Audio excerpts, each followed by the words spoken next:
Hey, welcome to your readings for the week ending the 1st of September, the very last week of August. Our Mercury retrograde is ending on Monday, although we have a week-long shadow period until the following Monday on the 2nd. Funny thing about timing is interesting, that's for sure. And we're really working on this, getting through this festival next weekend.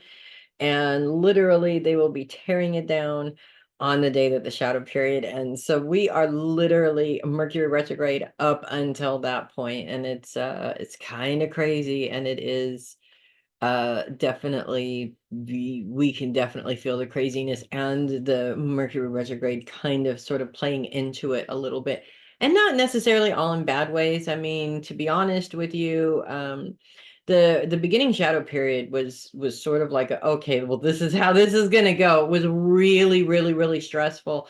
And then the rest of the retrograde so far, in all honesty, now that we're sort of at the end of it, because I'm recording on Sunday, it ends tomorrow, with the exception of the last shadow period, which can, there can be some challenges and difficulties there. But for the most part, I've seen a lot of really good things come out of this one. Problems that needed to be fixed that are sort of resolved now, especially around things like money and stuff like that. Communications, contracts, different things like that. We had a contract that was stuck in negotiations forever that didn't get signed and cleared until the actual retrograde happened. So it's these types of things. I always say that Mercury retrogrades aren't always bad, but it has to really blow up in order for things to sort of settle down, or in order to force a change when you need to. So hopefully your retrogrades have been um a little bit smoother than normal. I think that, the more aware of the lessons you are, and the more you're willing to go with the flow rather than fight against the changes that are happening, the easier it is, that's for sure. But we can't get away completely from Mercury retrograde nightmares and phones not working right, and all of those other little, stupid issues that do tend to happen. So, it is what it is. Let's get to the readings here, because we've got some stuff going on, man. I mean, just like, big time. Not all of it's bad either. And we're going to start, as we always do, with Darcy. A couple of things happening this week. First of all, Uranus is in a grand trine with Pluto and Venus. Venus is leaving Virgo at this point, but it stays in that grand trine into Libra at the end of the week. Probably will break up next week, but we're going to have another grand trine coming up here in a week or two when the sun moves into that position, because it is in Virgo right now. And then of course Mercury as well is going to move into that spot and create some the planets coming together to really help you out, and for things to work in your favor a little bit, which is kind of nice. And then of course Uranus continues to be in a grand sextile with Pluto and Neptune as well. So that's two really big aspects that are helping you move towards your specific goals, or in some cases to really help you understand your relationships a little bit better, because this grand trine is really focused on those relationships. Uranus is focused on relationships as a whole, whereas Venus is focused on those that support you. And it's a really feminine sort of influence there, which means that it's a little bit more creative. It flows a little bit better, because, masculine energy is very black and white, whereas feminine energy tends to flow in many different directions. And then we have Pluto influencing the mind and how the mind thinks. And what's interesting about this is, again, it's still right on the cusp of Aquarius and Capricorn, two completely different monsters altogether. And Uranus specifically is Aquarius's planet, so that gives you sort of a double influence of that chaoticness, but only up until the end of the week, because Uranus goes retrograde on Sunday. I'm sorry, on Saturday at the end of the week. Say hello to Emmy Boo. He's stuck in here and he's not happy about it. And so that's why he's actually showing his little self on video. Show us your face. We can't see your face. So basically, that I'm going to get to the Uranus retrograde here in just a minute, because that's also an interesting layer of everything going on as well. You know what? No one needs to see that. Okay, nobody does. So in any case, it is going to change things up quite a bit. It is going to change things up quite a bit when Uranus goes retrograde, but I don't think in a bad way, because it's more in line with Taurus when it's retrograde versus when it's not retrograde. So again, bringing together even Neptune in terms of this grand sextile is focused on those you love. So it's really bringing people together. Now, I kind of interpret this in a way to, you have had some issues there with some people in your life, we'll just say, and all of these planets coming together are really going to help fix that problem. Now, the issue is that, to me, knowing people the way that I do, knowing how certain things influence people, alcohol, number one,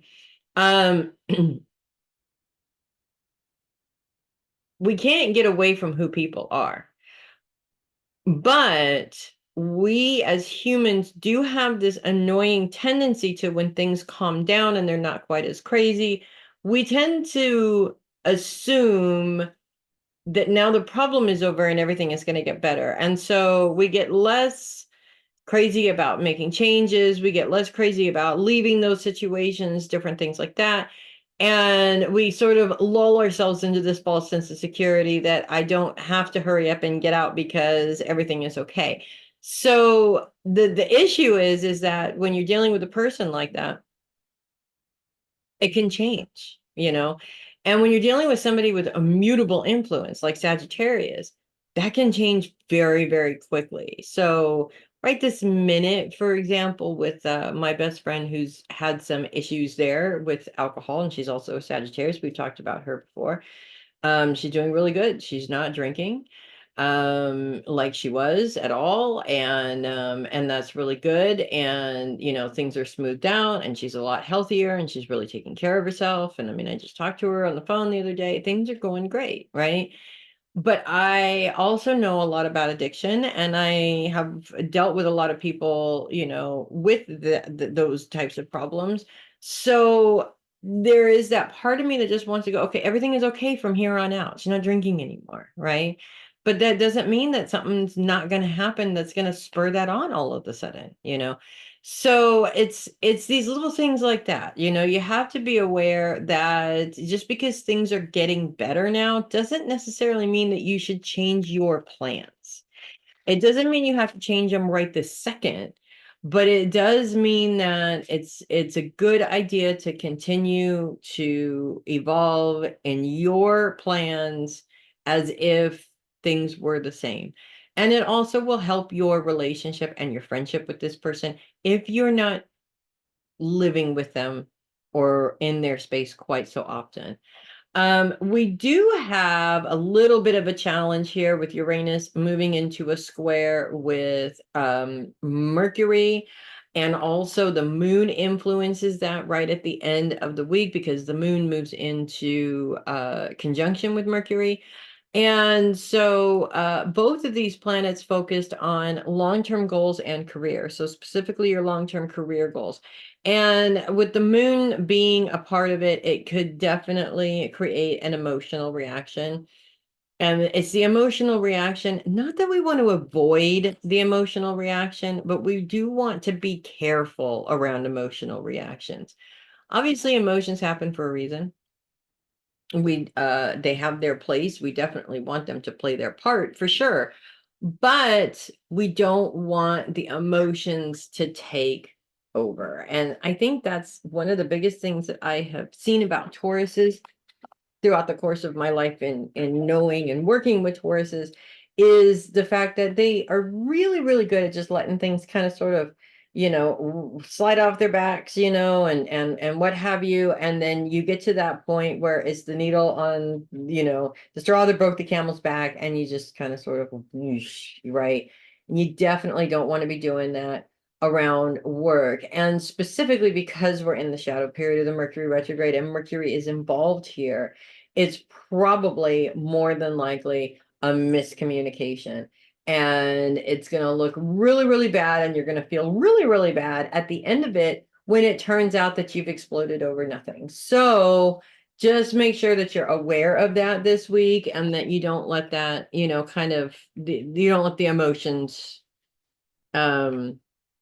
rule your actions or your reactions, if that makes sense. Now let's talk a little bit about Uranus going retrograde at the end of this week, because Uranus is Aquarius's planet. So it is rebellious. It is like, there are no rules. It is, I'm going to do it my way. To hell with the traditional way of doing things. I am going to create my own way. And there's nothing wrong with that, but it doesn't really line up with Taurus. Taurus is a fixed earth sign. So fixed earth signs tend to want to continue to do things in the same way that we've always done them, because that's what works. And yes, we do need to make changes to that process sometimes. But Uranus going retrograde in Taurus is more in line with the tradition, with the way we've always done things. And I think that that energy, which it's retrograde through January of next year. So we're looking at the last, the next 5 months or so. That kind of energy is more in line with how Tauruses like to do things. So you're not working against Uranus's influence anymore. It's working with you, which I think calms things down quite a lot and helps you to form that structure that you need to move forward in whatever your plans or goals are. And we've got we've got the High Priestess in reverse. Now I cannot remember. I know I pulled this card for somebody in the last couple of weeks. I can't remember if it was you or if it was somebody else. The High Priestess, this, I don't pull cards for myself from this deck very often anymore. I used to do it a lot more than I do, and than I do currently anyways. When I'm pulled to, I definitely do. But when I used to pull cards for myself a lot, this card always came up. And she always told me, you're doing a good job. You're manifesting for the highest good of all. Your magic is being used for the highest good of all. You're not being selfish. Great. When she came to me in reverse, she was like, bad girl. You're not doing it right. You're doing it from a self-centered point of view. You're doing it from a I need vindication or an ego place. And so this is, I think, is why she's coming up in this position this week. And I think it really has a lot to do with getting towards the end of the week in terms of, because we get to a point, we all get to a point, everybody who's a love and light centered gets to a point where they're just like, no, I want validation. I want to be heard. I want somebody to pay attention to my needs for a freaking change. And while that's correct to a certain extent, it is ego. And we just got out of, and we're still in the shadow period of a Mercury retrograde in the two signs that are the most ego based.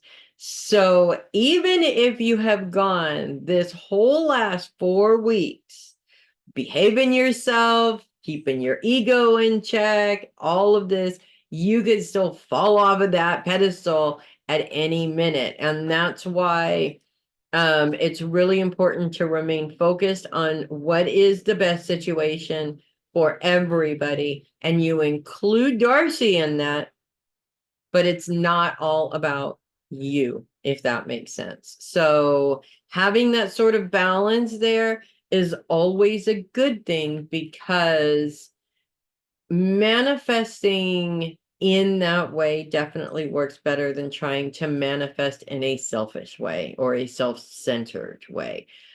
And a lot of times, and I'm hearing this a lot, the term self-care has become so misconstrued in so many ways. It's not even funny. Self-care is absolutely important, but there is a difference between being selfish and taking care of yourself. And sometimes that balance or that line can be blurred or very hard to see. So it's, to me personally, it's a constant daily stop and ask myself, are the words that are coming out of my mouth going to serve a purpose? Are they going to fix the problem? Are they going to make the problem worse? Is it helpful for me, but is it also helpful for everybody? Blah, blah, blah. Obviously, we make choices every day that serve our interests more than somebody else's. So for a good example of that would be if I decide I don't want to work at the airport anymore.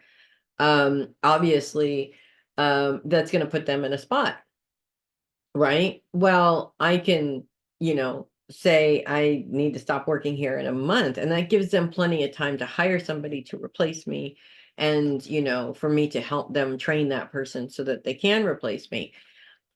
That's my choice, right? Whereas a more selfish way of doing it is for me to call them today and say, you know what, I'm not coming to work anymore, right? And putting them in a position to make it very difficult for them. So I can't avoid it becoming an issue for them, but I can incorporate them into my decision at the same time, but still make the decision knowing that this is what I need to do for me. So that's what I have for you, my friend. Moving on to Kendra. Well, I've got everybody I know sending healing, so I really do hope that it is working for you. And interestingly enough, last week, I don't know if you saw my note on the readings, but your voice was loud and clear in my head last week as I struggled through the second half of that Aquarius full moon there. It just took me out. I mean, just took me out. And when I was recording the readings, the 2 days that the moon was full was Sunday and Monday. And Sunday was just so much going on. I did not get to recording the readings, unfortunately, on Sunday. So I was trying to fit it in between my grandma and going to the airport on Monday. And I got to about 2 after you in the video, and I was literally like, just my eyes were closed the whole time. I was trying to get through that last reading that I did, and I was only 4 people in. I still had several more to go. And I was just exhausted, and I had to take a break after that, try and wake myself up. And I sat down, I was like, I don't know why I'm so exhausted. It was like 6 o'clock at night, I 5, 6 o'clock at night, something like that. And my husband said, you can call in sick at the airport. You can do that. And I, immediately went, no, of course I can, because I gotta do this. And I thought about it, and I was like, you know what? If I was going to do that this week, today would be the best day to do it. And I did. I texted and I said, I'm not coming in today. I'm really just not feeling well. And then I literally laid down and took a 2-hour nap and came back to the readings and finished them. And your voice was so much in my mind during that, because we had, like, a week before, we had a conversation about you being in the hospital and everything, and I said, you know what, and she said to me, you need to rest too. And that's really the what came into mind at that moment. And I said, you know what, yes, she's right. And if I don't do this, not only am I a hypocrite, but this could go a much worse tomorrow in terms of me not being available. So I thank you for that. And I hope that you are getting much, much better. We have some really interesting stuff going on astrologically this week because the retrograde does end tomorrow. We do have a shadow period until the 2nd, until the following Monday. So we're not completely out of the water yet. I'm again, hoping that, you being in the situation that you're in is sort of making it so that you're not dealing with the retrograde stuff quite as much as you would be, say working and stuff like that. I'm sure it's there, but things are lining up in such beautiful ways because we continue to have this grand trine between Uranus, which is still in Taurus, and Pluto, which is right on the cusp of Capricorn and Aquarius, two completely different beasts. And then Venus. And this is actually really going to be the last week of this grand trine because Venus is officially moving into Libra at the end of the week. So it won't be in Virgo anymore, which is what's causing the grand trine. But we'll still have it again in a week or two with the sun. The moon's going to move into it. Mercury will move into it. So this sort of these planets working together in this way, and it's in a really a beautiful way because everything is around relationships. There's even a grand sextile that continues with Uranus and Pluto and Neptune brings those you love into the mix. Uranus is focused on relationships.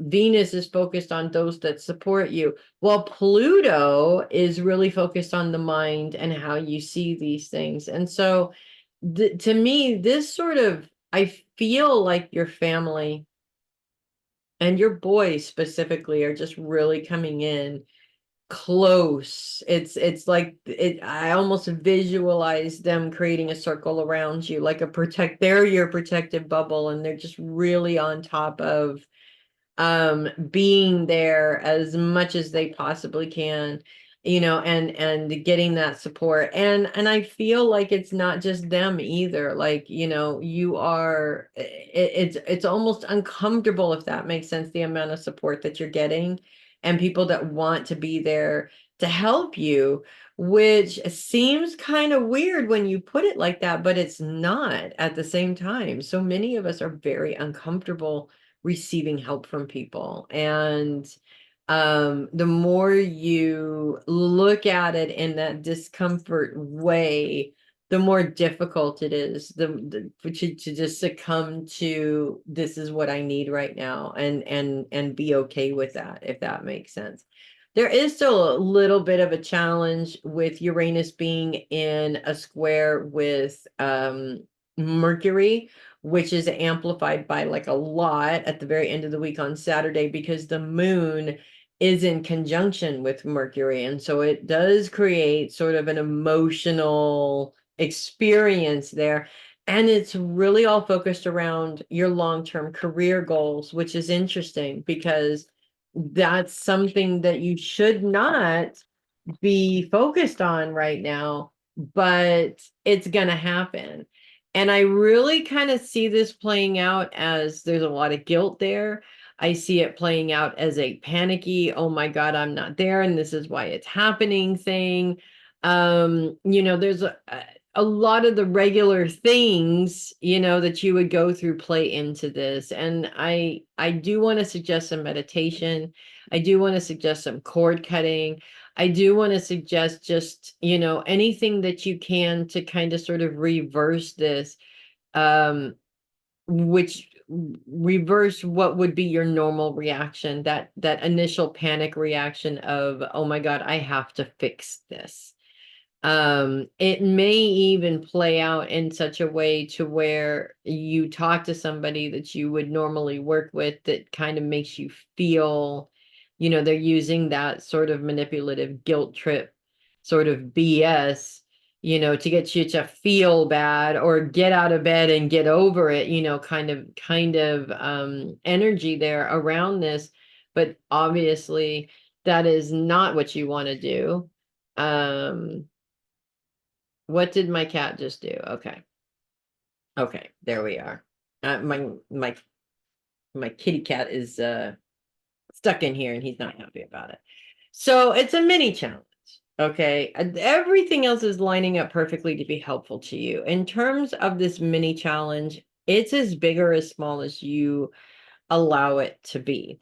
The last thing that's very interesting that's happening this week, right at the end of the week on Saturday, is Uranus goes retrograde. Now, Uranus is going to go retrograde through January. Again, we've had multiple discussions about Uranus being retrograde in Taurus because it's 7-year thing going on. So to me, Uranus retrograde in Taurus is more in line with Taurus than it is when it's direct.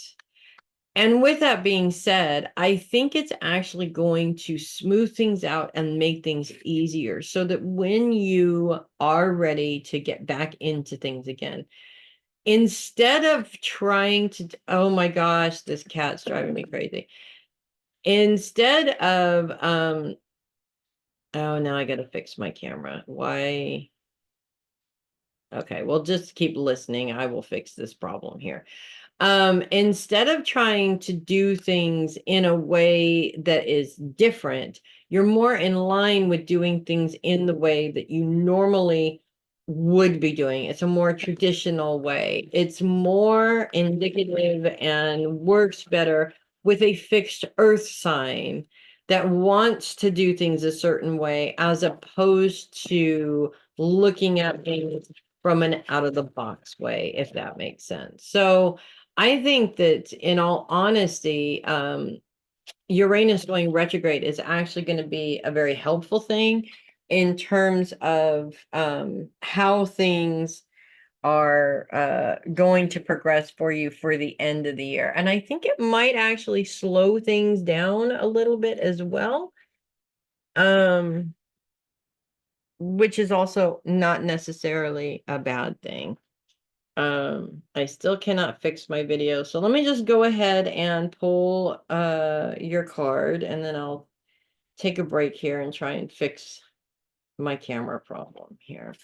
So I have got the 9 of swords in reverse, which is definitely good to have in reverse, because the 9 of swords really has to do with like the ending of relationships and heartbreak and things like that, and we don't need that right now.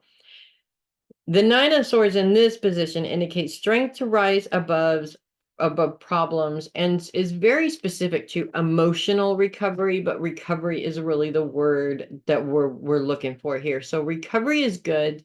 You need recovery. You need to keep recovering.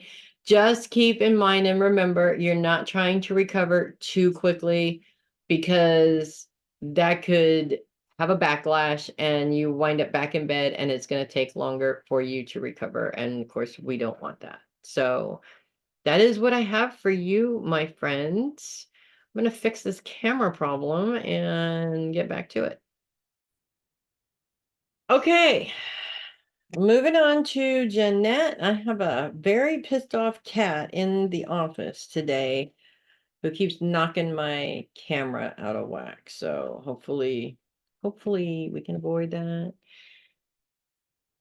Any more of that anyways, we'll see what happens. But if I yell, don't do that, it's not you, it's the cat. Okay, let's take a look, see here at Gemini. So we actually have, this is pretty much our last full week of Mars being in Gemini, which is not a bad thing. I mean, Mars can be a very intense energy. You know, even when it's working for a good cause, if that makes sense. So it's very helpful, but it can wear you out too. So that's not too bad. The issue though is, as Mars is leaving, Mars is in a T-square with Venus as well as Neptune. Neptune's focus is on those you love. Venus is focused on those that support you. Mars is really focused on money. And we've got Jupiter in there as well, which is focused on money growth and Mars is all about the speed at which you're trying to grow that money.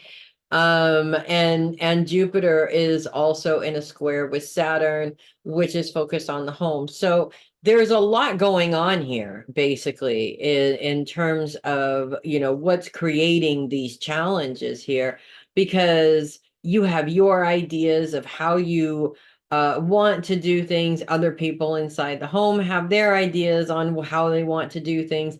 And it doesn't always line up. It's not always going to line up. I remember um watching this Oprah episode many, many, many years ago when I was a stay-at-home mom and had nothing better to do than to watch Oprah in the afternoons. And she had a bunch of people that were married in various different stages of marriage. She had a couple that had just gotten married. She had a couple that had been married for 40 years. She had somebody that was kind of sort of in the middle. And the ones that had been married for a really long time had some of the best advice, actually, because they said that we all make the mistake of, when we get married, that for whatever reason, that ceremony, those signatures, all of that stuff, means that we have one mind now. We've melded together into one person, and that's not the case. You're still two different people raised in two different ways with two different money mindsets. It doesn't always work out. And this is kind of how I feel this is playing out. It's disagreements, and that disagreement between you and, say, your husband, for example, and how you are handling that monetary situation can be interpreted in you as, you're not supporting me in what I want to do, even though I've been supporting you all of this time, which is a useless argument. It's not an argument that can be won, if that makes sense. And being in that, we're coming out of this Mercury retrograde that is very ego driven and centered and things like that,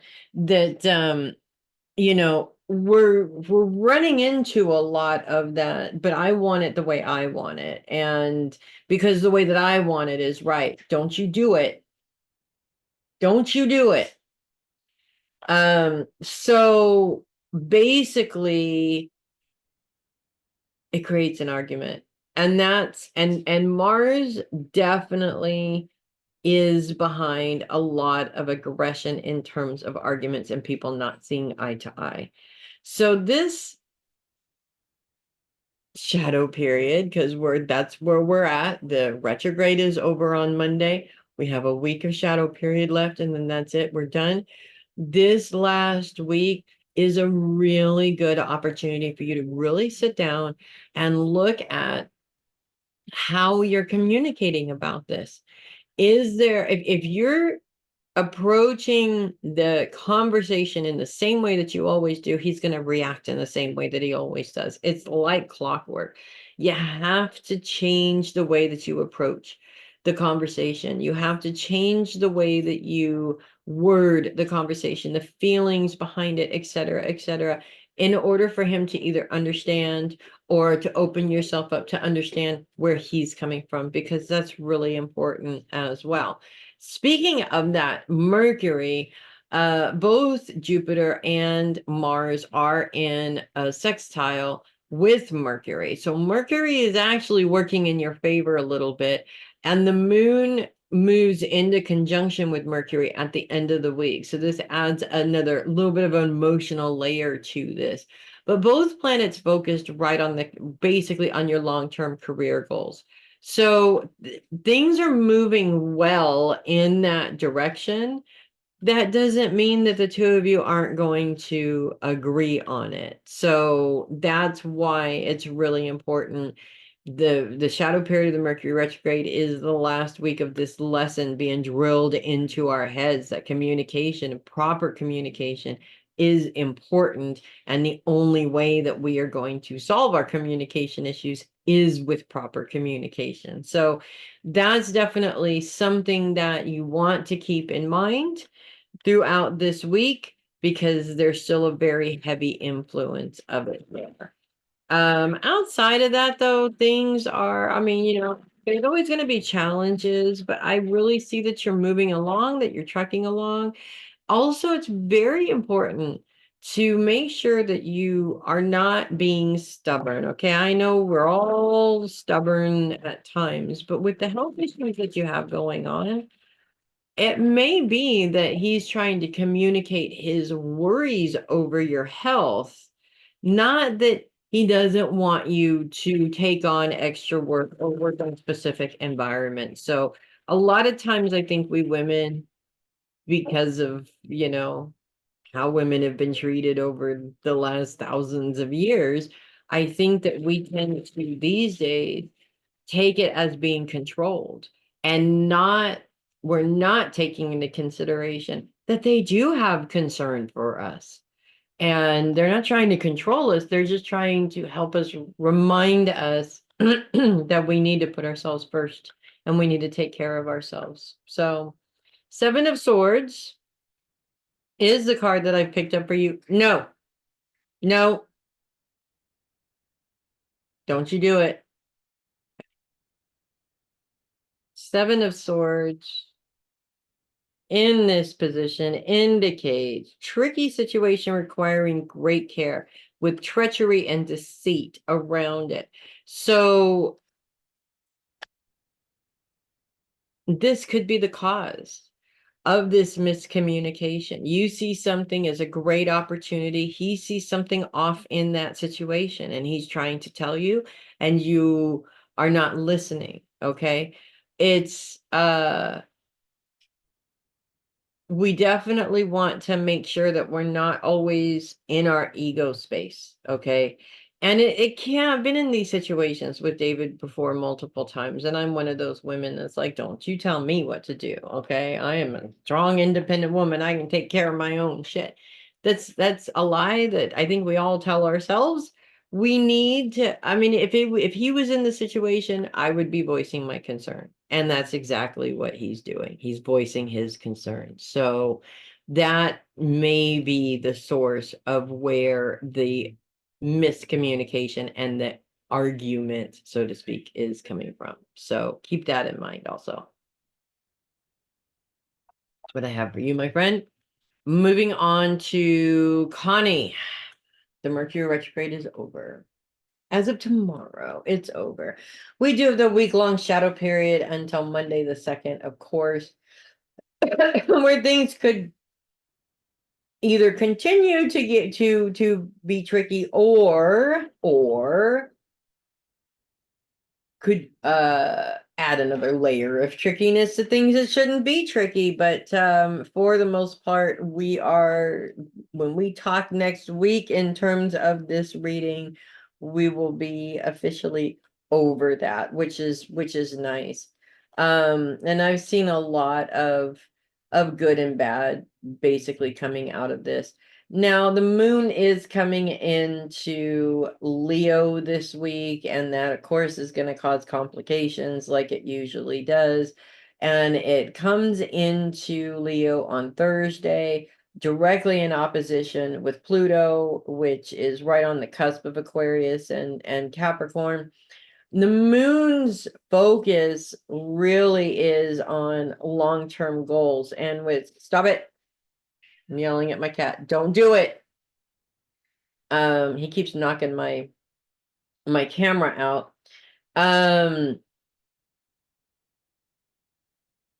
We still have Mercury in Leo, and Mercury's influence is on long-term career goals. So when the moon comes in influencing those long-term goals in opposition with Pluto, Pluto's focus is on the mind and how the mind works. Now, in terms of a healthy mindset, this means everything because the issue here, there's two issues with Pluto. One, he's on the cusp of two completely different signs. Okay. Capricorn is structured. There's a way to do things and any other way is wrong. Aquarius is like, throw the rule book out the window because it doesn't matter. We're going to blow this up and do it our way. And, there is that very controlling influence from Aquarius that I'm sure you well know. So, this could, because the moon is running it, any plans that you have, all of a sudden something happens, it throws you into that emotional space, it takes over your mind, and you're not manifesting in a positive way. You're worrying about all the things that could go wrong, and that's going to be amplified, unfortunately, by that opposition. As we get into Friday, things actually really calm down. And into Saturday as well.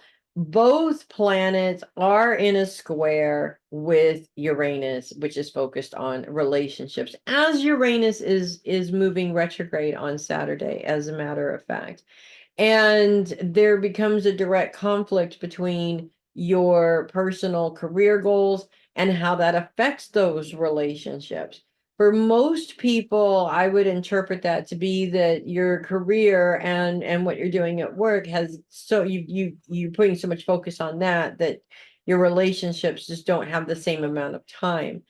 I think that it's in reverse for you, because it's usually the problems within those relationships that affect your ability to be able to work efficiently. But all week long, Mercury is in a trine with Jupiter and Mars, and Jupiter and Mars are really, really focused on money.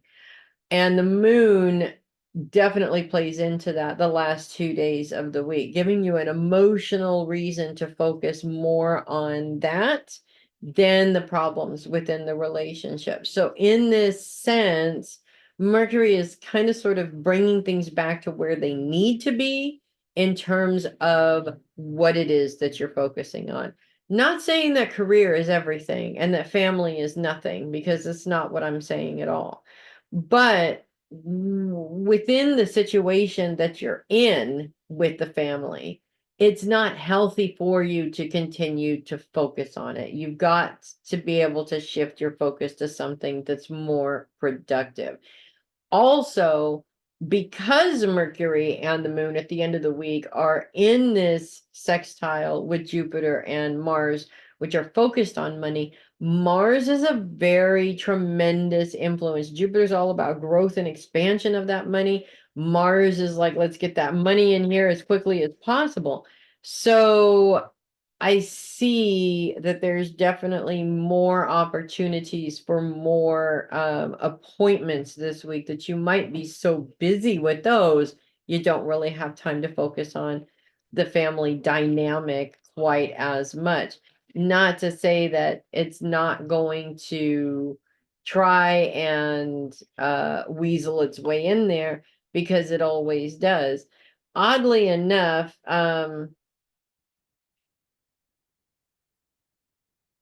one of the things that does seem to come up is around those football games. Like, there's still challenges there, being able to get that schedule, or to have any ability to be able to go and do that, which is unfortunate, because you want to be there, obviously, to support Kylan in his football games, but it might actually be better for you to not. So in those instances, we all have what we want. We all have a list of what we want and how we want things to happen. The universe takes those things out, sometimes for a reason, because it's not the best place for us to focus our energy in that moment. So the complications within the relationships are still going to be there, but there is a lot of energy going towards financial growth, which is really where your focus should be right now, if that makes sense, especially this time of year, because things are going to slow down around the holidays. They always do. So it's a good time to focus that energy on building your capital, if that makes sense. Mercury should be out of Leo here in the next couple of weeks, and then we'll be back to not having any planets in Leo influencing things, which will definitely help things as well. Because, a lot of having planets to influence our sign can be good, but it can also complicate the hell out of things. So Ace of Swords in reverse is the card that I chose for you. Aces are always new beginnings. Swords are the air element that represents strength and logic. Ace of Swords in this position indicates frustrations and setbacks, a need to be patient, like we need that reminder. And then there's something interesting in here because it says the answer to a question is no. Okay. To me, this card always represents to me exactly when I'm obsessing over something specific that I cannot get away from. When I pull this card in this position, it is a huge bam, no. Stop your obsession over it and move on to something else. So I'm not sure if this has to do with the family dynamic. I'm not sure if this is another maybe idea that comes up of how you can keep a relationship formed with Kylan, but not with your, not with Sean. I'm not sure if it has something to do with that, but I think that it's going to play out throughout the week. So maybe watch this video a couple of times because you might have a couple of different opportunities there to really look at what that question could be, and you'll know that it's a no on that one. Probably not a good idea. So that's what I have for you. Moving on to Jenny, we have, well, we're ending in Mercury retrograde tomorrow. That's good. We have a week of shadow period until Monday the 2nd, and then we are done with that. That's very, very nice. I did just kind of sort of bump ahead a little bit to find out that the next retrograde is in Sagittarius and is right after election day. So I am not looking forward to seeing how that one plays out. Sagittarius is a very let's stir the pot and see what happens kind of a sign. So that's going to be interesting. Not that we need anybody stirring any pots because the whole thing's a crapshoot anyways. But we do continue to have Mercury in Leo. And Mercury does cause a bit of a challenge with its square with Uranus, which is interesting. Mercury is right on the cusp of long-term career goals. So we're really focused on those long-term career goals. Uranus is focused on relationships. So it's almost like those two things don't line up. To me, it's that quintessential problem that women have, where do I put my energy into my career? Do I put my energy into my family? And you're really good at being able to do both because let's face it, you don't really have a choice. You have to. But there's always those moments that come up where it's like you're sort of being pulled in two different directions, if that makes sense. I know the kids are starting school sooner. They've already have started school. It just brings up complications of feeling like you have to be in two places at once. It's not the worst challenge in the world, but it's not it's not pleasant either, if that makes sense.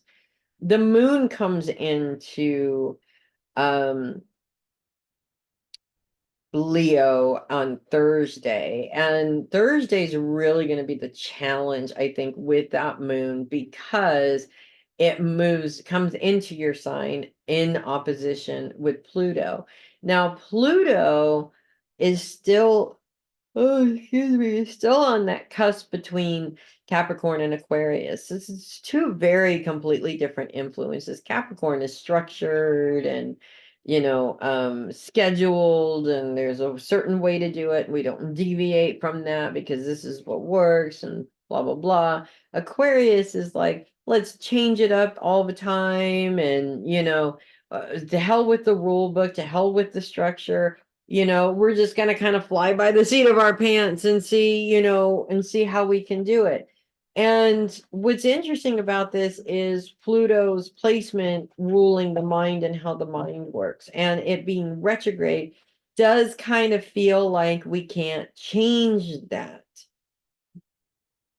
With Aquarius, it's changing all the time. With Capricorn, we don't want to change it. So to have the moon come in opposition of Pluto like that, it really does feel like, first of all, we're looking at our long-term goals and it looks bleak. It doesn't mean that it is. It means that it looks that way. When you're looking at something emotional, it almost always looks bleak. So how we feel in the moment really does affect the way we look at things. If you're stressed out and looking at it emotionally, it's going to look pretty much like you don't have a snowball's chance in hell of getting what you want. But again, that's going to change. It always does. As we get into Friday and Saturday, the moon moves into conjunction with Mercury. Now that amplifies the challenge with Uranus and makes it so that you feel like you're being pulled in those two different directions even more. But it also amplifies Mercury's trines with Jupiter and Mars, which are both focused on money growth specifically, because Jupiter's all about growth and expansion. Saturn is all about doing it as quickly as possible. And there's an element of ambition there, but also aggression. So when you look at Mars, you think of a young man. Young men never stop. They're constantly moving all the time. They have a ton of energy. They're going after it. Whatever it is, they're going after it. So I want to say this, okay? In terms of feeling pulled between what you're doing, your goals, and everybody else, it is important to make time for everybody else. But they don't have to take up all of your time either. There is a difference there. So it's not about making the choice between dropping what you're doing to appease them, or ignoring them for your goals. There has to be a balance there. And little things like going out with the girls and having a good time, taking a couple of hours out to go have a couple of drinks, things like that are needed, because the more, if you're constantly focused on your goals, you're going to wear yourself out. And Mars, in terms of wearing yourself out, that's not a good thing. Okay. I mean, you could wear yourself out to the point of you can't work. You can't keep up with what you need to do. And we definitely want to avoid that as much as possible. So I think that, these two aspects coming together is all about balance. Balance is really, really, really important, because it gives you a better focus on your goals. It gives you some rest time. It gives you some time just to kind of sort of chill and be Jenny and have that bubble bath with your glass of wine, all of that stuff. These things are necessary.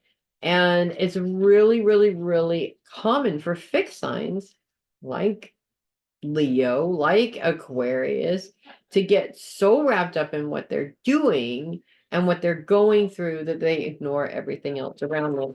And that's really not a good thing either. So I really feel that for you, a lot of this has to do with making sure that you have that proper balance, and that one thing or another isn't just completely taking over your life. If that makes sense. Okay, let's pull you a card here. See what we got going on. Seven of Swords in reverse. Lots of swords today. Almost everything has been a sword. Seven of Swords in reverse indicates return of something lost or taken and the resolution of conflicts, which is actually a really good card to pull right now. Not to say that I see a lot of conflict around you. Maybe this is more of a resolution of a conflict inside of yourself, more so than it is an external one. But having that conflict inside of yourself can create external conflicts at the same time. So either way, it works out better for you. It works in your favor for sure. Also, that resolution of conflicts is really important. I think that having that balance helps to eliminate the conflict that inadvertently will always come up, right, within ourselves. So it also helps with that as well. And it provides a resolution when you're not completely focused on the one thing all the time, if that makes sense. This is what I have for you. Moving on to Linda, we are officially in Virgo season, of course. We have the sun in Virgo. We have Venus in Virgo, at least up through the end of the week. It does move into Libra this week. Not that that matters, because you still will feel the grand trine that Venus is providing for you all through to the end of the week. And Venus's grand trine is with Pluto, which is focused on the mind and how the mind works, which is sitting right there in between Capricorn and Aquarius, which is kind of a weird spot to be. And then Uranus, which is focused on relationships. Now, we did talk a little bit about Uranus going retrograde at the end of this week when we just talked on the phone, as a matter of fact. So we don't have to go into that too much more. But relationships is where Uranus is focused on, and pardon me, Venus is focused on those that support you, with Pluto being very focused on the mind and how the mind works. And I can see that the way that the mind works is flip-flopping back and forth. Capricorn is structured a lot like Virgo. Capricorn is structured, it's scheduled. It doesn't like change necessarily. Even though it's a cardinal sign, we don't deviate from the process and choose another process. We go with the same process that always works.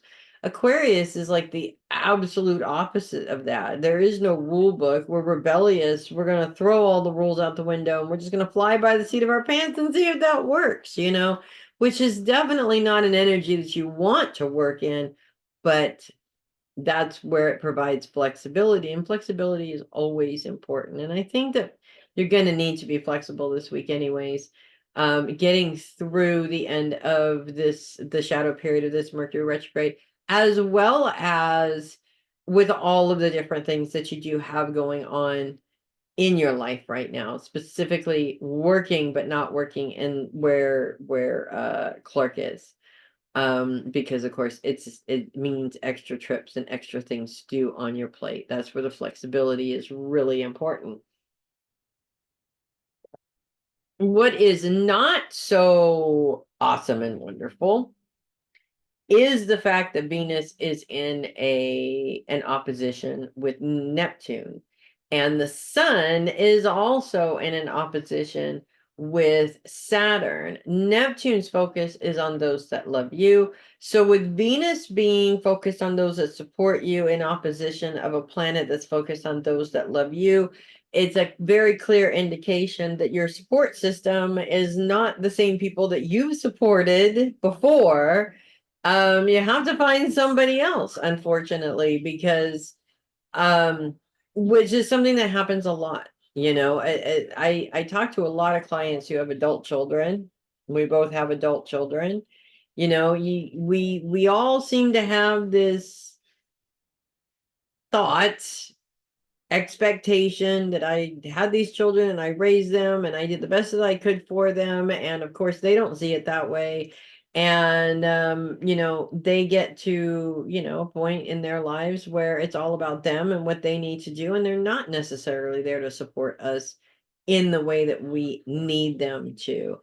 And I think that the challenge always is, and this is actually a T-square, not just an opposition, because both planets are squared with Mars being focused on money right now. It's an expectation that we really need to eliminate as much as possible, because of course, kids are human beings in their own right. And when they become adults, we have zero control over them. They don't have to listen to us. In fact, they go out of their way to not listen to us and use all of their little anger issues towards us as the reason why they don't have to listen, if that makes sense. It becomes very, very frustrating. And it's because Mars is involved in this and Mars is very much focused on money. This may be that issue coming up in terms of you know, you have control over your money to a certain extent, but the kids have control over it. This may resurrect that, is what I'm saying. The sun's opposition with Saturn is also interesting because it's the sun is all about career right now, and Saturn in retrograde also is all about the home. Now, obviously, you don't have like a lot of responsibilities at home. You live by yourself, but this is your home responsibilities, your responsibility to your husband, for example. And being able to shine in your career, a very new career, and those things, those responsibilities getting in the way is very frustrating. Is it the end of the world? Absolutely not. But it is very frustrating. We also have something else interesting that is taking place, and that is Vespa moving into Virgo this week. And Vespa is known as the flame that burns on the hearth. To me, Vespa is all about security. I visualize Vespa to be, when I was a kid, in the most secure place that I remember being in as a kid, my grandmother's house, laying in front of the fireplace, watching the fire and feeling safe and secure and content in that space. And this is a feeling that I think as adults, we always wind up searching for in some way. Um, and never seem to really find, because we're providing that security for ourselves. It's not like when we're kids and that security is being provided for us. It's different, and it's always going to be different. And so with Vespa focused on your career, what you're really looking for is a career that's going to provide that financial security and that financial stability there. And all I can say is, I'm not saying that the job that you have is not going to provide that. Not saying that at all. What I am saying is, be aware of things being very cut and dry in your mind, in terms of, this is the place that's going to provide me the security for the rest of my life. This is definitely where I'm staying. You know, flexibility is always something that we need to be aware of. We always need to be open to that flexibility. So I think it has a lot more to do with mindset than anything else. The job is going to provide you that security for now. Does not necessarily mean it's going to be forever. And I know that you know that. It's just sort of a little bit of a reminder there, if that makes sense. Okay, and I'm going to pull a card for you here.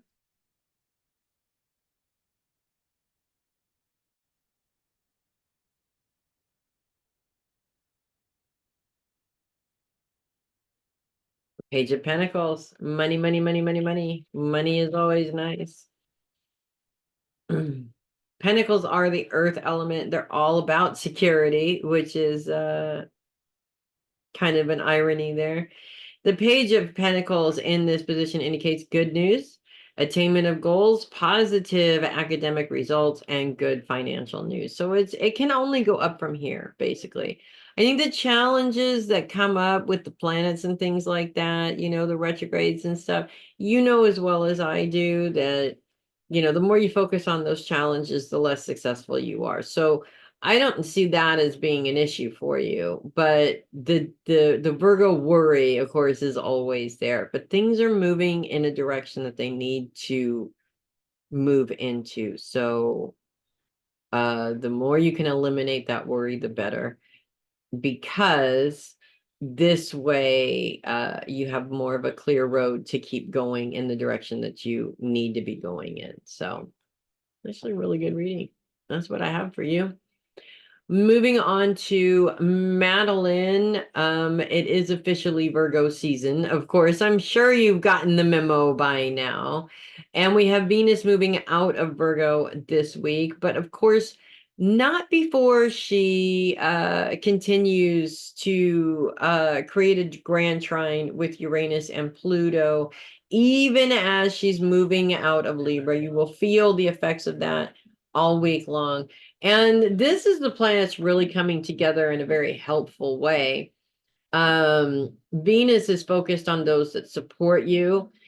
Uranus is focused on relationships, so we can see where that support system is coming from. And Pluto's focus really is on the mind and how the mind works. And it's right smack dab on the cusp of Capricorn and Aquarius, two completely different beasts. Capricorn is structured, Capricorn is scheduled, and in terms of everything that is done. Think of your grandpa. He always does things the same way all the time for a specific reason. There's no reason to do it if there's no reason for it. Aquarius is rebellious and does not like to stick to the rules and does things differently. And it's sort of like, to me, for you, kind of a fight in terms of how you want to mentally process things, if that makes sense. Obviously, or kind of bouncing back and forth. This is very typical in relationships, actually, where, when things are bad, they're bad. And you just look at it as, this is never going to change. It's always going to be bad. But then something happens and, he comes in and brings you flowers and makes you dinner. And you're like, okay, it's all fixed now forever. Right? That's is not necessarily the case, especially if you're dealing with the same problem over and over and over again. So, yes, your mindset has a lot to play, or has a lot to do with the situation. But also, at the same time, we have a tendency to bounce back and forth in terms of our mindset. So one day it's not great. The next day it's great. Everything is fine. And I think that that's really what this is trying to tell you, is to work on one side or the other, and not necessarily being so bipolar, going back and forth, if that makes sense. Now, Venus is also creating a huge challenge in the middle of all of this, of course, with her T-square with Neptune, which is focused on those that love you, and Mars, which is focused on finances, which is focused on money. And Mars can be a very aggressive, don't you do it, a very aggressive influence. The cat's behind the thing. Sorry. It can be a very aggressive influence. And it's money, always money in relationships. That is the cause of all arguments. Almost every single time, money is the number one issue. So you're talking about someone you love that's supposed to be supporting you, maybe even financially, that isn't stepping up to the mark. Just came up to my head. Okay. I'm not blaming him or anything, but that's the term that popped in my head. Again, you have to have some control over that yourself. You have to be your own support system in that way. You cannot rely on other people to do it. There's too many different reasons why they can't. For example, something happened to your parents, they wouldn't be financially supporting you anymore. Something happens to your boyfriend, he's not financially supporting you anymore. It could be that they just don't want to financially support you anymore. Sorry, Kat. It could be that there's a lot of different reasons why things happen, and that's why it's always important, in my view, to make sure that you take care of you before you take care of everybody else. And that includes all of your responsibilities, especially financial responsibilities. When you're in that position of having to rely on other people, it always puts you in an emotionally difficult space, because things are going to happen to where they can't sometimes. But when you have that set up for yourself, It definitely makes things easier. It's one less thing to fight about in the relationship. The sun is also in opposition with Saturn, and that creates a bit of a challenge as well, because the Saturn is focused on career and Saturn is focused on the home. Now, it creates a challenge, but this actually could be happening for a reason. Because a lot of people will say, I've actually done it. I said, well, I can't get another job, because if I get another job, then I don't have the space for the studio. Then it takes me away from my family. Then I can't be there to support my husband. Because Uncle Dave really needs a lot sometimes. He really does need a lot of attention sometimes. I can't be there to do that. Okay, here's the deal. Okay. All that was an excuse. All of it was an excuse. If we want to be successful in life, we have to be willing to get up and do whatever it takes. If that means working 3 or 4 jobs, that's what we have to do. If I was in a situation where there was no Uncle Dave and I did not have children that could help take care of me, that's what I would have to do in order to survive, is to work 3 or 4 jobs.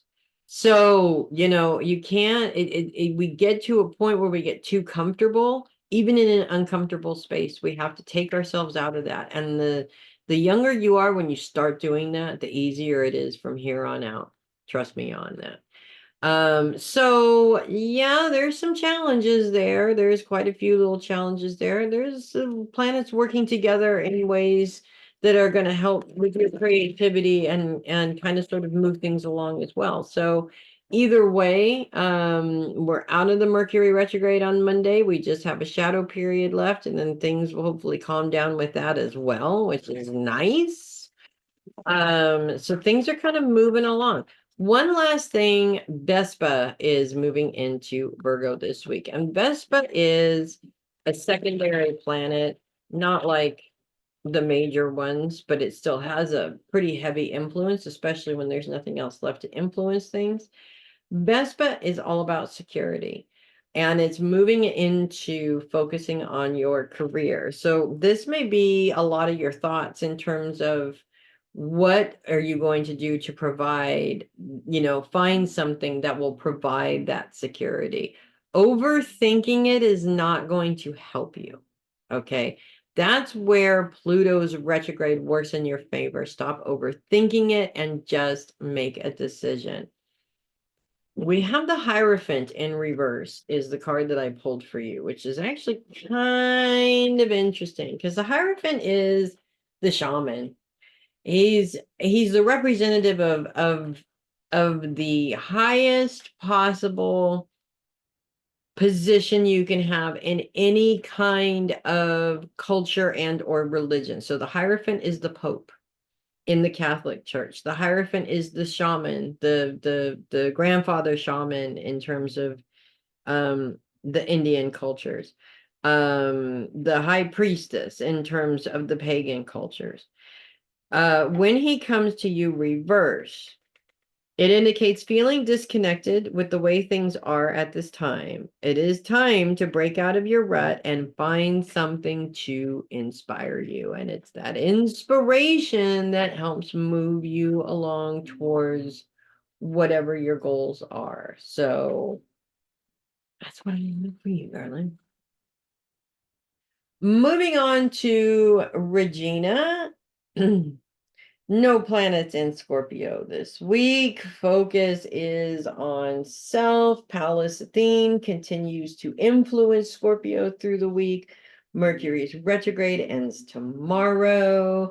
We are still in a shadow period, but that ends next Monday. So things are starting to calm down a little bit, which is nice. Although the shadow period before this retrograde, so much crap went down during that shadow period. All I could say was, okay, so this is how this retrograde is going to go down. But the retrograde itself, while there was chaos and, various different things that took place, seemed to actually fix a lot of problems rather than cause them. So that's good. So the shadow period, of course, there's still going to be, various different things that comes up. No way around that. It just happens. Pallas Athene continues to influence things with no other influences there, and her focus really is on self. And I really feel for you that this is about strengthening yourself in terms of who you are, in terms of your resolve, in terms of how you get things done. You have to be a bit aggressive in order to live in this world.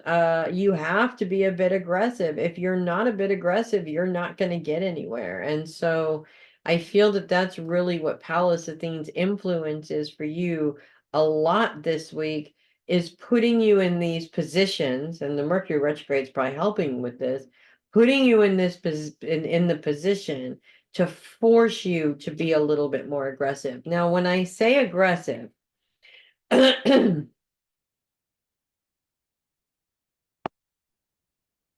not talking about turning into one of those people that's like, oh, don't cross me or I'll kick your ass. Kind of, no, no, no, no. I'm not talking about that.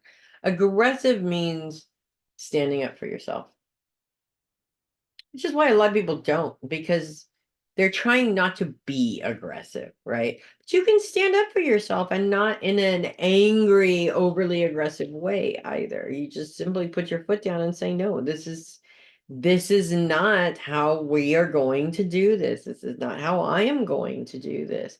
Now, at my third job at the airport, they have been trying desperately to give me more hours and take up more of my time. And I negotiated 4 hour days a week, 16 hours a week, not 20, not 24, 16. And that's it. That's all I was able to give them. That's all I was able to do. And when I was hired on with those hours, they were at times where it was convenient for me and it wasn't going to impede on what I'm doing here at the studio. So that's fine. It has since changed multiple times since I started there.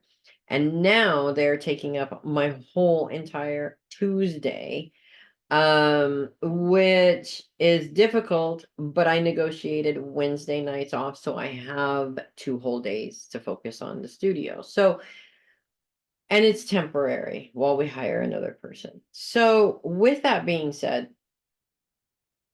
I have had to be it's all in my control, basically.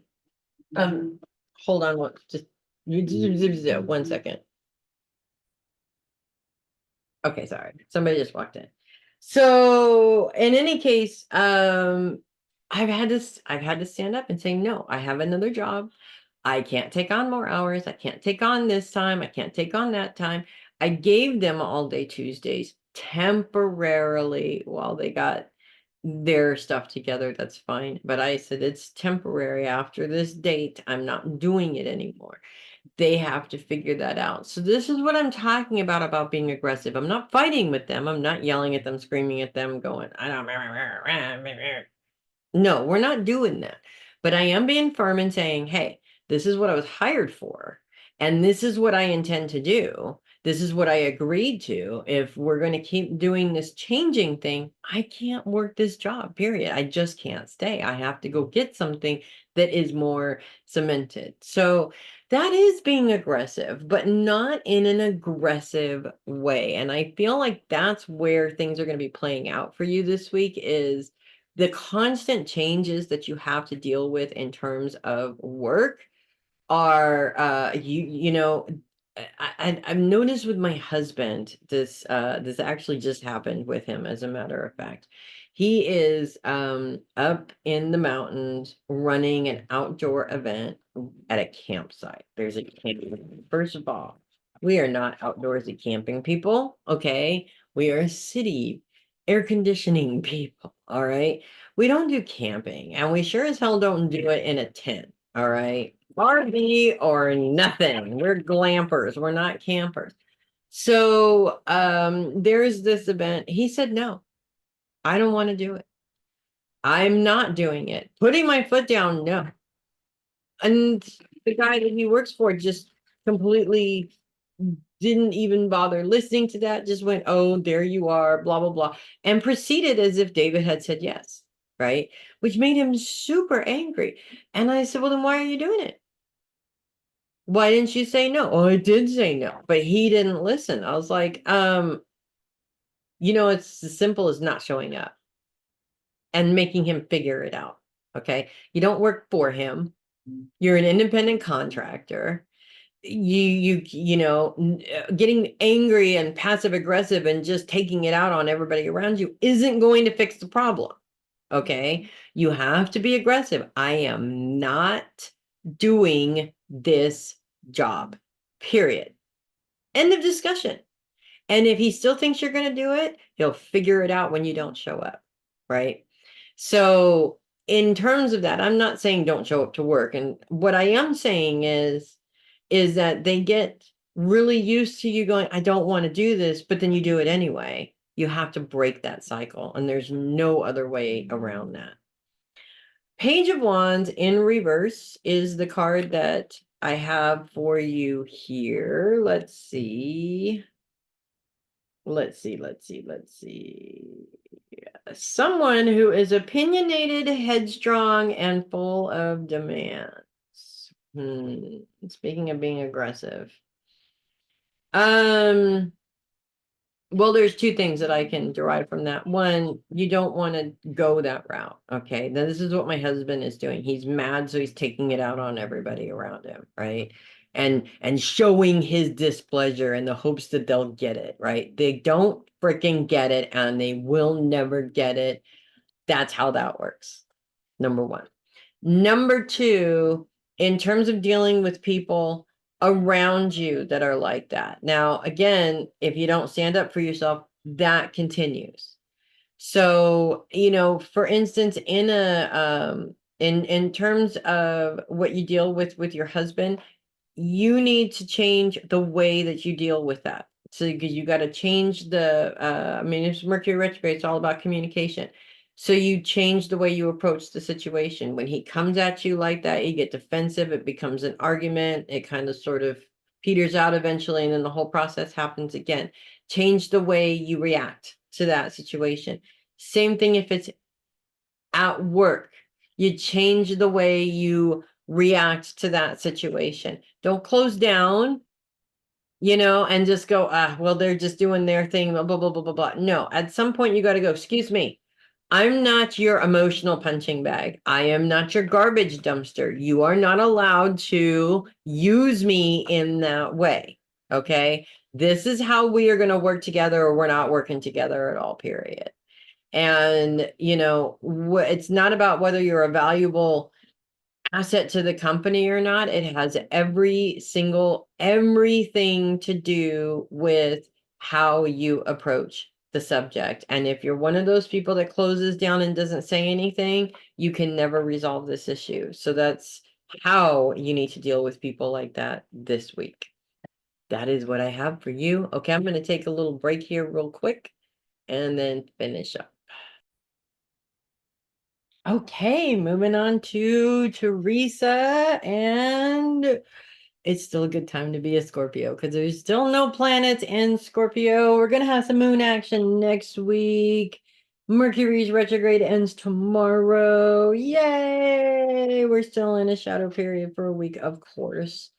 And we will have some moon action during that shadow period, and it's highly possible that the moon is going to line up with Mercury in unfavorable ways. Kitty tail. He's protesting. He has to get over it. He's having a hard time with that. Don't we all? But this week there's no planets in Scorpio. And actually we're entering the shadow period this week. So the moon action will be after that is even over too.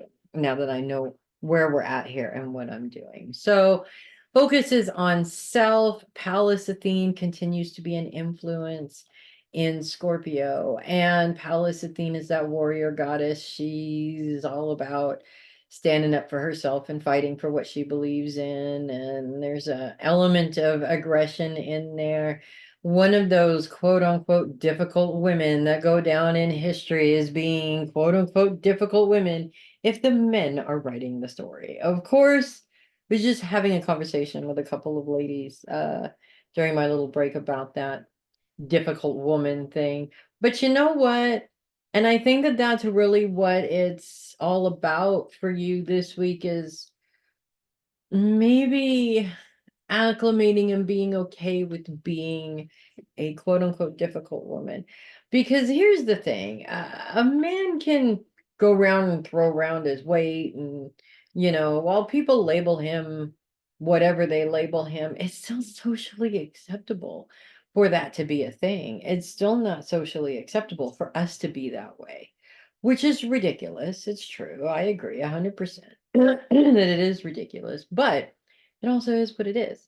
And we can fight against that all day long, but that's kind of a waste of energy. Accepting it is so much easier. Yes, I'm a difficult woman. I'm okay with that. If everybody else is not okay with that, that's their problem, not mine. So stand up for what you believe in. Absolutely. Fight for what you believe in. Absolutely. As long as the fight is worth it and you're not fighting against something that is a fight you're never going to win, if that makes sense. I call it rationing that energy towards something that means something and not to fight just to fight, because I'm a scrapper. I always have been. Nothing's going to change there. So that's one thing. The other thing is that to me, especially for you, Pallas Athene's influence, which is, I mean, she's down to the end of her time being in Scorpio, a week, maybe two, and that's it. She's out. And so to me, this is really a good time for you for self-reflection in terms of, I think that in our own personal development as human beings and, the things that happen to us, we spend a lot of time focused on why these things happen to us and not enough time really focused on what these things taught us. Because the answer to the question of why these things are happening to us is because that's how we learn. Challenges are what make us who we are. And actually, it's not even the challenge that makes us who we are, but the choices that we make to overcome that challenge is what makes us who we are. So he's doing this on purpose because he's not happy that he's stuck in here. But there's a band in here and he's just gonna have to get over it. Again, he's a man. Okay, they're all the same. So it's really about reflecting where you've come from, where you've been, what have you learned from those situations? How has this made you tougher, stronger, et cetera, et cetera, et cetera. And we have to do this check-in every now and then. Without doing the check-in, we never really see our progress, and then it just feels like we're spinning our wheels and never getting anywhere. And you definitely are not spinning your wheels. You definitely are going somewhere. That was the whole goal and the whole point the entire time. So doing those check-ins sort of reminds you of that and helps put you in the right kind of energy to keep moving forward instead of getting stuck on obsessing over something you can't control, if that makes any sense at all. It's not like none of us ever do that, right? It's a pretty good week though. I have to say it's a pretty easy, pretty calm week. I don't see I mean, everybody's affected by the Mercury retrograde. Don't see that as being a huge thing for you. Which is good. You've had your moments, of course, but this particular retrograde, to me, there's been a lot of good and a lot of annoying, like there always is, but more good has come out of it, I think, than anything else. And, that's in many cases for me, 100% on me to see the good and not necessarily obsess over the bad. Which I do tend to do, by the way. Everybody does. 8 of Wands. Look at this warrior with his bow and arrow there. And he's defending what is his or whatever the heck he's doing. Let's take a look, see here. 8 of Wands in this position, message or news, opportunity to expand or grow. See, this is a perfect time to self-reflect and check in with yourself, because when something, a new something starts, you don't have time for that. So I see this playing out in projects that you are getting off the ground right now, whether they be professional or personal. You're always working towards something, and that's good. Just take a few minutes to kind of sort of check in with you, make sure everything is okay, make sure you're on the right track, make sure you continue to be on the right track with your goals. So that's what I have for you. Moving on to Jillian, no planets in Scorpio this week. Focus is on self. Pallas Athene continues to be in Scorpio this week also. Another week or two, and then she's kind of out. So her aggressive sort of influence will be over here in a matter of a couple of weeks. There's a couple of things here that seem to kind of pop out for you. One is, like I was just saying in the last reading, this is a really good time to check in with you, where you're at, where you wanted to be versus where you are now.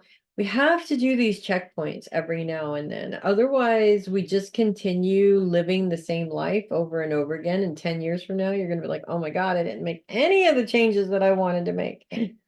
And we blame it on life happening and, people around us and, all the different things that we blame it on, but really it is us. We're not being accountable for ourselves. That's always a big thing, that we need to be aware of and continue to do. Those that are most accountable for themselves are the most successful. It always will be that way. It always has been that way. The other thing is that I can see that you have been checking yourself in terms of your own anger and your tendencies to be aggressive around that anger. Aggressive, most people think of the term aggressive and think somebody who's a scrapper, they're fighting all the time. That's not necessarily true. To me, aggressive, you have to be aggressive to get what you want, not to beat everybody down so that you get there first, but to continue to aggressively push yourself towards your goals and towards what you want. And I think a lot of times we tend to think that other people are supposed to be doing that for us. That's not the case. We have to be the one to do it. Even most successful people, if you talk to them, even with supportive parents who were there for them and pushed them and this and that and the other thing, it still came down to their choice and whether or not they were choosing to do what needed to be done versus not. If that makes sense. Self-control is really, really important. Pallas Athene has a tremendous amount of self-control. She doesn't go after people because they've pissed her off. She stands up for what's right. And there's a big difference there. She's protecting, sorry, the cat. She's protecting herself. She's protecting her family. She's protecting her home. But she's not going around starting arguments with people just for the sake of arguing with them either. There's a big difference. Either way, it's considered aggressive. So in that sense, aggressive, like anything quote unquote bad, can always be used for good as well. And we always, of course, have to keep that in mind also. So I'm going to pull a card for you here. The moon. The moon is a very interesting card because it's dark and can be dark either way, whether it's up or down. To me, I look at the moon right side up as like a full moon where there's a light that's being shed on things that are dark, if that makes sense. So you're seeing things that maybe you didn't see before, which is a good thing.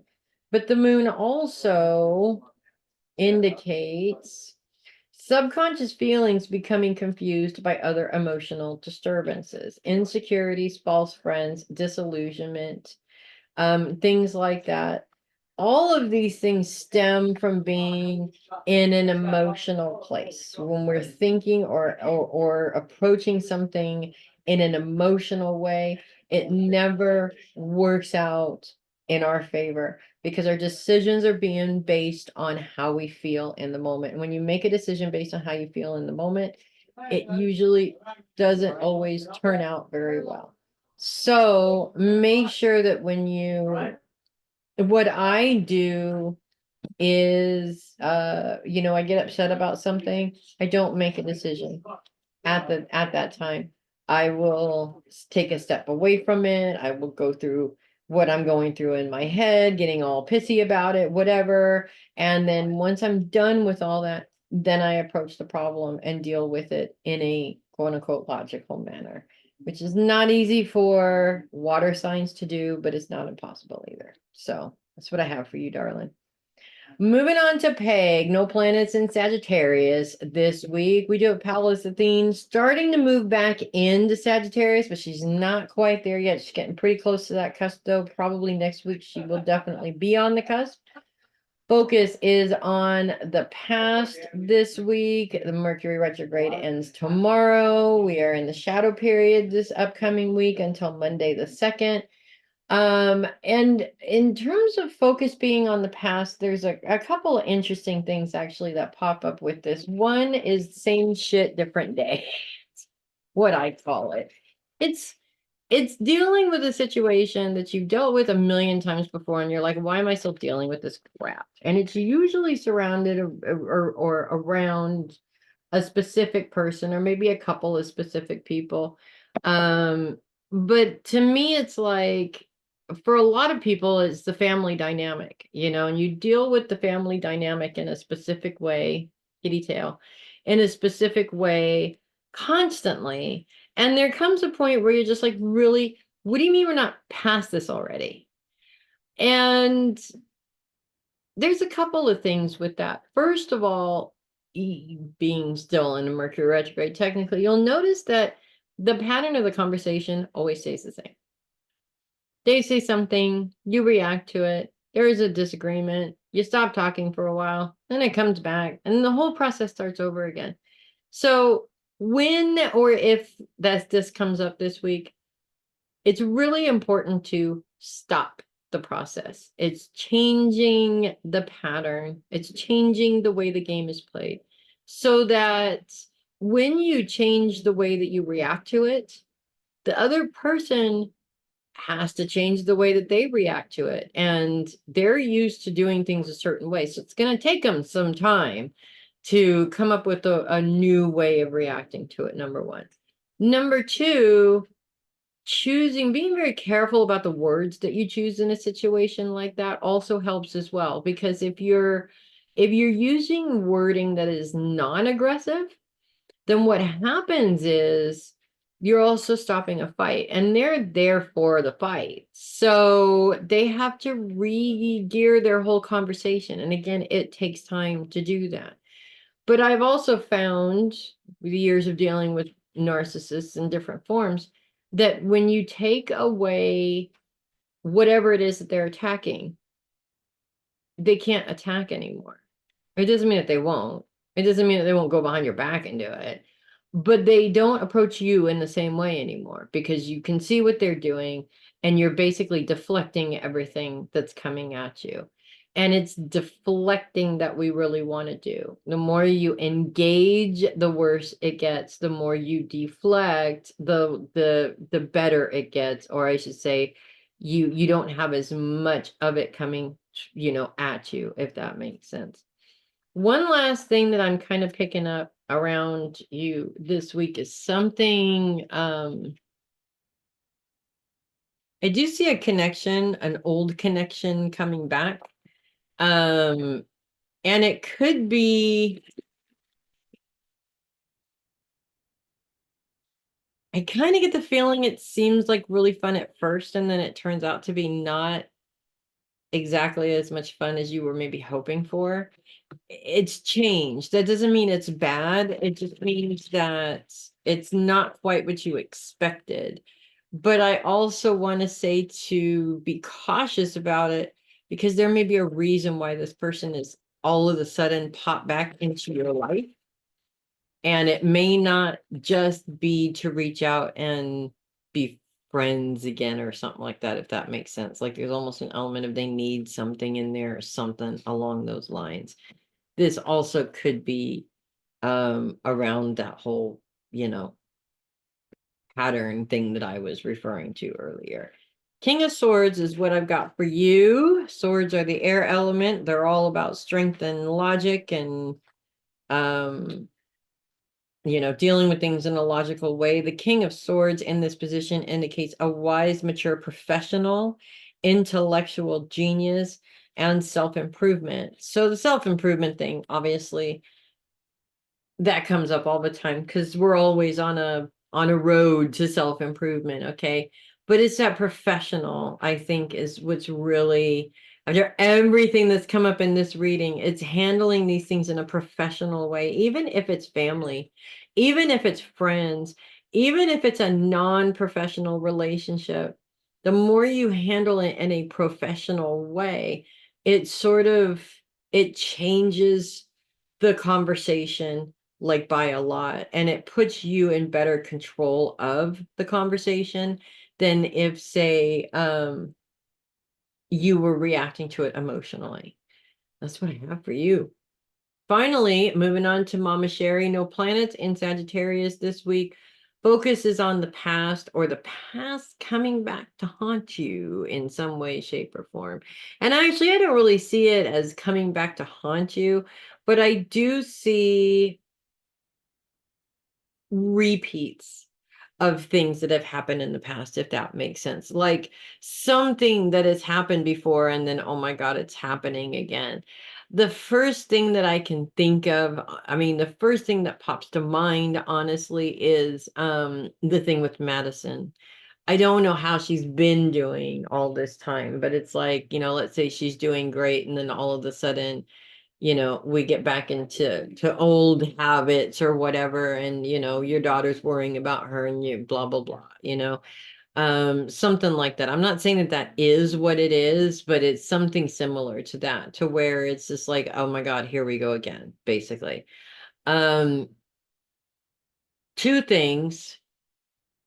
First, it's not the same situation. There are big differences between the way it was before and the way it is now. And it's really important to be able to see that. Number two,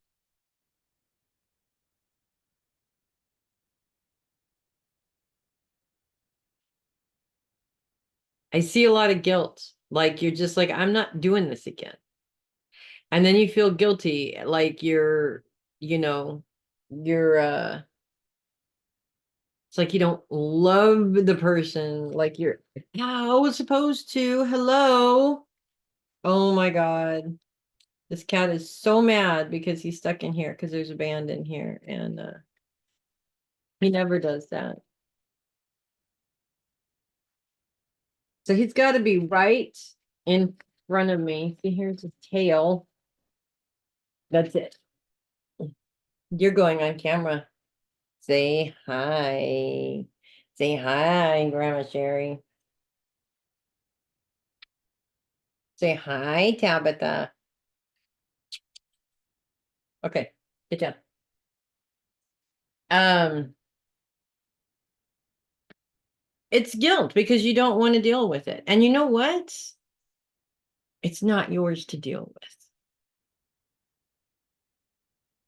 You can help, you can assist, you can advise,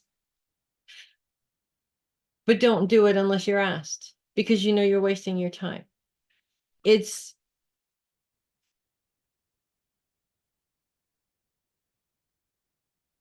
not like you can't do anything about it. It's not like you shouldn't do anything about it. It is what it is. It's one of those situations where you can worry about it all day long, but that's not going to solve the problem either. Basically, the problem is there, and there's not much you can do about it unless the person causing the issue is going to do something about it. And unless that happens, It is what it is. Send them love, send them light, send them clear sight, ask your guides to help, ask my dad to help, do all the stuff that you would normally do, that you would tell everybody else to do, because that is literally all you can do. And as frustrating as that is the case. That is the truth. I'm going to pull a card for you. Oh my God, stop. Get down. I will put you up there when I'm done. Get down. He hears the band stop and he sees that they're leaving and he's becoming extremely impatient. And by the way, he has been doing this almost the entire time I have been recording this video, because he thinks that I will get so frustrated with him, I'll kick him out of this room. But I'm not. I'm going to punish him by making him stay in here longer. So there, he's got food, water, and a place to go poop. He should be fine.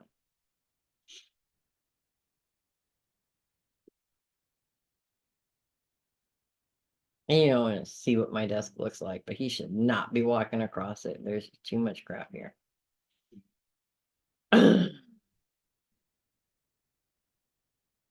The Emperor in reverse. That is dictatorship. That is not leading in a professional way or leading in a responsible way. That is somebody dictating to others how they're supposed to live their lives. Now, this could be a clue as to who this person is and what this problem is, or it's a warning to you that no matter what your motives are, no matter where it's coming from, you still can't dictate to other people how they're supposed to live, even if your heart is in the right place. That's what I have for you. That's what I have for everybody. Thanks for hanging out. As usual, I will see you guys next week, and I expect you all to make it a great week. It's almost the end of that Mercury retrograde. Enjoy, and next week we will be free of all of it. I'll see you guys then. Have a great one.